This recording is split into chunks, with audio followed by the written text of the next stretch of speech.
தமிழக சட்டமன்ற தேர்தல் வாக்குப்பதிவு முடிந்து ஒட்டுமொத்த மாநிலமும் நாளை வெளியாக இருக்கக்கூடிய முடிவுகளுக்காக காத்திருக்கிறது. தற்போதைய சூழ்நிலையில் கருத்து கணிப்புகள் பல்வேறு விதமான முடிவுகளை முன்னறிவித்தாலும் ஆளுங்கட்சியான திமுக தனது அதிகாரத்தை தக்க வைத்துக் கொள்ள மிகவும் நுணுக்கமான 3 கட்ட திட்டங்களை தயார் நிலையில் வைத்துள்ளதாக அறிவாலய வட்டாரங்கள் தெரிவிக்கின்றன.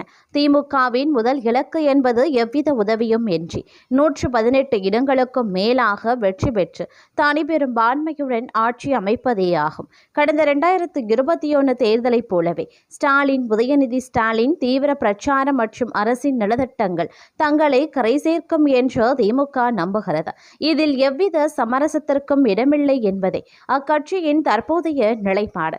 ஒருவேளை திமுகவால் தனித்து 118 இடங்களை எட்ட முடியாமல் போனால் அங்குதான் பிளான் பி அமலுக்கு வருகிறது. பொதுவாக இக்கட்டான சூழ்நிலையில் காங்கிரஸ் கட்சியின் தயவை நாடுவது வழக்கமான ஒன்று. ஆனால் இந்த முறை காங்கிரஸ் கட்சிக்கு ஆட்சி அதிகாரத்தில் பங்கு கொடுக்க திமுக தலைமை விரும்பவில்லை என்று கூறப்படுகிறது. மாறாக ஒருவேளை பெரும்பான்மைக்கு சில இடங்கள் குறைந்தால் தேமுதிக அல்லது விசிக ஆகிய கட்சிகளுடன் அதிகாரத்தை பகிர்ந்து கொள்ள திமுக ஆலோசித்து வருவதாக தெரிகிறது.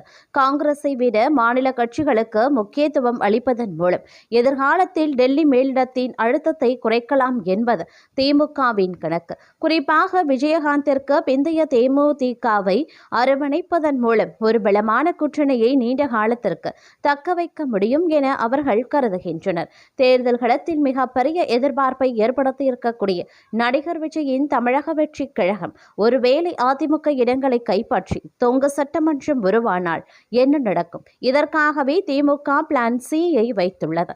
எந்த சூழ்நிலையிலையும் தமிழக வெற்றி கழக கட்சியுடன் இணைந்து ஆட்சி அமைக்கவோ அல்லது அவர்களுக்கு ஆதரவு அளித்து அவர்களை ஆள வைக்கவோ திமுக தயாராக இல்லை. ஒருவேளை ஆட்சி அமைக்க தேவையான இடங்கள் கிடைக்கவில்லை என்றால் எதிர்கட்சி வரிசையில் அமர்ந்து தமிழக வெற்றி கழகத்தை மிக கடுமையாக எதிர்கொள்ளவே திமுக திட்டமிடுகிறதாம்.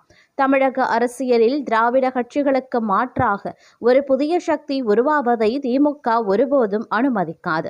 தாவேக்காவை ஆதரிப்பது என்பது தற்கொலைக்கு சமம் என்பதே திமுக மேலிடத்தின் ரகசிய உத்தரவாக பார்க்கப்படுகிறது. எனவே தாவேக்க ஆட்சி அமைக்க முற்பட்டால் அதை முறியடிக்க அனைத்து அரசியல் வித்தைகளையும் திமுக கையில் எடுக்கும் என எதிர்பார்க்கப்படுகிறது. திமுகவின் இந்த 3 கட்ட திட்டங்களும் தேர்தலுக்கு பிந்தைய அரசியல் சூழலை எதிர்கொள்ள தயார் செய்யப்பட்டுள்ளன. ஒருபுறம் கூட்டணி கட்சிகளை சமாளிப்பது, மறுபுறம் புதிய அரசியல் வரவான விஜயை கட்டுப்படுத்துவதோடு என இருமுனை போராட்டத்திற்கு அறிவாலயம் தயாராகிவிட்டது. மே 4ஆம் தேதி வெளியாகும் முடிவுகள் தமிழக அரசியலில் எந்த பிளான் அரங்கேற்றும் என்பதை தீர்மானிக்கும் அப்படின்னு கூட சொல்லலாம். ஒருபுறம் இவ்வாறு நடைபெற்று கொண்டிருக்க மற்றொரு புறமோ தமிழக சட்டமன்ற தேர்தல் வாக்கு எண்ணிக்கை நாளை நடைபெற இருக்கும் நிலையில் மாநிலத்தின் அரசியல் களம் முன் எப்போதும் இல்லாத வகையில் உச்சகட்ட பரபரப்பை எட்டியுள்ளது. குறிப்பாக நடிகர் விஜய் தலைமையிலான தமிழக வெற்றி கழகம் எடுத்து வரும் நடவடிக்கைகள் அரசியல் வட்டாரங்களில் ரிசார்ட் அரசியல் மீண்டும் தலை தூக்குகிறதோ என்ற கேள்வியை எழுப்பியுள்ளது. வாக்கு எண்ணிக்கைக்கு இன்னும் 24 மணி நேரமே இருக்கக்கூடிய நிலையில் தாவேகா கட்சியின் உயர்மட்ட குழுவினர் மற்றும் முக்கிய நிர்வாகிகளிடையே அடுத்தடுத்த ரகசிய ஆலோசனைகள் நடைபெற்று வருகின்றன. தேர்தலுக்கு பிந்தைய கருத்து கணிப்புகள் தாவேகா ஒரு முக்கிய சக்தியாக உருவெடுக்கும் என கணித்துள்ள சூழ்நிலையில் கட்சியின் வேட்பாளர்களை பாதுகாப்பதில் தலைமை மிகுந்த அக்கறை காட்டி வருகிறது. நம்பகத்தகுந்த வட்டாரங்களில் இருந்து கசிந்திருக்கக்கூடிய தகவலின்படி தாவேகா கட்சி நிர்வாகிகளுக்காக தனியாக ஒரு சொகுசு விடுதியை முன்பதிவு செய்ய திட்டமிட்டுள்ளதாக தெரிகிறது. இதற்கான முதற்கட்ட விசாரணைகளை அக்கட்சியின் முக்கிய புள்ளிகள் ஏற்கனவே தொடங்கிவிட்டதாகவும் சென்னைக்கு அருகில் இருக்கக்கூடிய கிழக்கு கடற்கரை சாலை அல்லது மகாபலிபுரம் பகுதியில் இருக்கக்கூடிய சில முக்கிய விடுதிகளில் இடங்கள் குறித்து விசாரிக்கப்பட்டதாகவும் கூறப்படுகிறது. தமிழக அரசியல் ரிசார்ட் அரசியல் என்பது புதிதல்ல என்றாலும் முதல் முறையாக தேர்தலை சந்திக்கும் ஒரு புதிய கட்சி இந்த விவகாரத்தில் இவ்வளவு தீவிரமாக இறங்கியிருப்பது அனைவரது புருவங்களையும் உயர்த்தியுள்ளது. ஏற்கனவே தமிழக அரசியலில் கூவத்தூர் அரசியல் என்று நிறைய ரிசார்ட் அரசியல் சாகசங்கள் அரங்கேறி உள்ளன. இதற்கு பின்னால் சில முக்கிய காரணங்கள் இருக்கலாம் என்று அரசியல் ஆய்வாளர்கள் கருதுகின்றனர். குதிரை பேரத்தை தடுக்கிறது. அதாவது தேர்தல் முடிவுகளில் எந்த கட்சிக்கும் பெரும்பான்மை கிடைக்காத சூழல் ஏற்பட்டால் வெற்றி பெற்ற வேட்பாளர்களை மாற்ற பெரிய கட்சிகள் தங்கள் பக்கம் இழுக்க முயற்சி செய்யக்கூடும். இதை தடுக்கவே முன்னெச்சரிக்கையாக தனது வேட்பாளர்களை ஒரு குடைக்கு கீழ் கொண்டு வர தாவேகா முயல்கிறது. தேர்தல் முடிவுகள் வெளியான பிறகு கட்சியின் அடுத்த கட்ட நகர்வுகள் மற்றும் கூட்டணி குறித்த முடிவுகளை எடுக்கும் வரை அனைத்து முக்கிய நபர்களும் ஒரே இடத்தில் இருப்பது கட்சி தலைமைக்கு வசதியாகவே இருக்கும். வெற்றி கொண்டாட்டங்களுக்கு இடையில மாற்று கட்சிகளின் அழுத்தங்களுக்கு இடம் கொடுக்காமல் ரகசியமாக தனது அரசியல் வியூகங்களை வகுக்க இது உதவும். தாவேகா முகாமில் இருந்து வரும் இந்த ரிசர்ட் பிளான் குறித்த தகவல் மற்ற முக்கிய கட்சிகளான திமுக மற்றும் அதிமுக வட்டாரங்களையும் உன்னிப்பாக கவனிக்கப்பட்டு வருகிறது.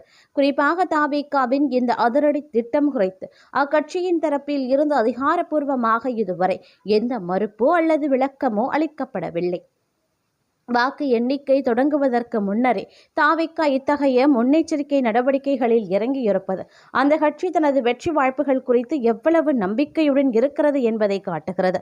அதே சமயம் தமிழக அரசியலில் நிலவும் நிலையற்ற தன்மையை இது பிரதிபலிக்கிறதா என்ற விவாதமும் எழுந்துள்ளது. நாளை மக்களின் தீர்ப்பு முழுமையாக தெரிய வரும். தாவேகா எடுக்கும் இந்த ரிசார்ட் முயற்சி வெறும் வதந்தியா அல்லது நிஜமாகவே வேட்பாளர்களை பாதுகாக்கும் வியூகமா என்பது நாளை மதியத்திற்குள் தெரிந்துவிடும். தமிழக மக்கள் மாற்றத்தை விரும்புகிறார்களா அல்லது மீண்டும் ஒரு இழுபறி நிலை ஏற்படுமா என்பதை காண ஒட்டுமொத்த தமிழகமும் ஆவலோடு காத்து கொண்டிருக்கிறது. எது எப்படியும் 2026 தேர்தல் முடிவுகள் வெளியாவதற்கு முன்பே ரிசார்ட் அரசியல் நுழைந்திருப்பது தமிழக அரசியல் வரலாற்றில் ஒரு புதிய அத்தியாயமாகவே பார்க்கப்பட்டு வருகிறது அப்படின்னு தான் சொல்லணும். அது மட்டுமின்றி தமிழக சட்டமன்ற தேர்தல் முடிவுகள் வெளியாகக்கூடிய நிலையில் மாநிலத்தின் அரசியல் களம் எப்போதும் இல்லாத ஒரு மாற்றத்தை சந்தித்து வருகிறது. குறிப்பாக நடிகர் விஜய் தலைமையிலான தமிழக வெற்றி கழகத்தின் வரவு பாரம்பரிய கட்சிகளின் தூக்கத்தை கலைத்துள்ளது.